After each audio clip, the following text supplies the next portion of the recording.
રામપુરા વિસ્તારમાં રખડતા કૂતરાઓને આતંકવાદી ચોંકાવનારી ઘટના સામે આવી છે. સુખી મદ્રેસા નજીક કુકુર માટે આવેલા બકરાઓને કૂતરાઓને ટોળાને ફાડી નાખતા સ્થાનિકોમાં ભય અને રોષનો માહોલ છવાઈ ગયો છે.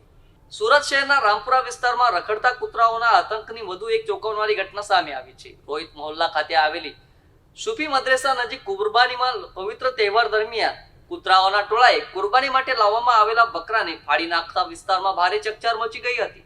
પ્રાપ્ત માહિતી મુજબ બકરાને કુરબાની માટે લાવવામાં આવ્યો હતો અને તે દરમિયાન અચાનક રખડતા કૂતરાઓના ટોળાએ બકરા પર હુમલો કર્યો. કૂતરાઓએ બકરાને ગંભીર રીતે ઈજાગ્રસ્ત કરી નાખ્યો.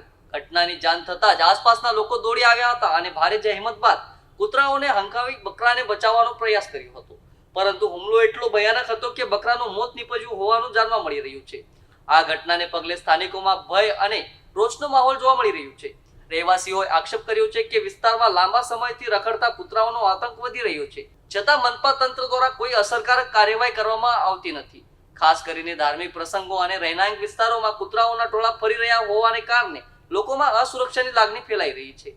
સ્થાનિક લોકોએ મનપા તંત્ર પાસે તાત્કાલિક રખડતા કૂતરાઓને પકડવાની કામગીરી હાથ ધરવાની માંગ કરી છે. સાથે જ બાળકો, વૃદ્ધો અને પશુઓની સુરક્ષા માટે કડક પગલાં લેવા અપીલ કરવામાં આવી છે.